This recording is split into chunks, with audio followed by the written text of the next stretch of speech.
The engine hummed softly as I cruised down the desolate highway, enveloped by an inky shroud of darkness. The only source of illumination was the dim glow of my car's headlights, slicing through the obsidian night like a knife through velvet.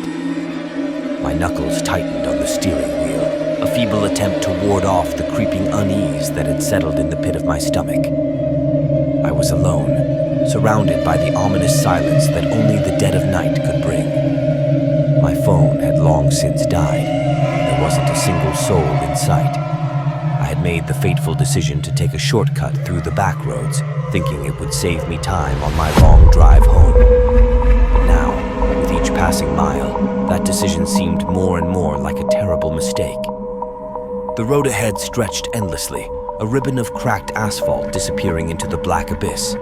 The forest on either side of me seemed to lean in, their gnarled branches reaching out like skeletal fingers as if trying to snatch me from the safety of my car.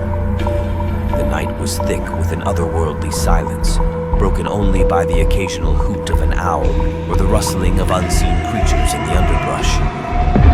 My mind began to play tricks on me, conjuring images of shadowy figures darting across the road and phantom voices whispering in the wind. I shook my head, trying to dispel the growing sense of dread that threatened to consume me. I told myself it was just my imagination, that I was letting the isolation get to me. But then, as I rounded a bend in the road, I saw it, an old, weathered sign that sent a chill down my spine.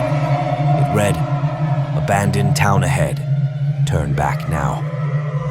Panic surged through me, and I slammed on the brakes, my tires screeching in protest as I skidded to a stop. The town had been abandoned for decades, a relic of a bygone era, and the stories that surrounded it were the stuff of local legend. They said the town had been cursed, that it was haunted by the vengeful spirits of its former residents. Nobody dared to go near it after dark, and for good reason. I debated turning around, but a creeping curiosity got the better of me. I couldn't resist the urge to explore, to see if the stories were true.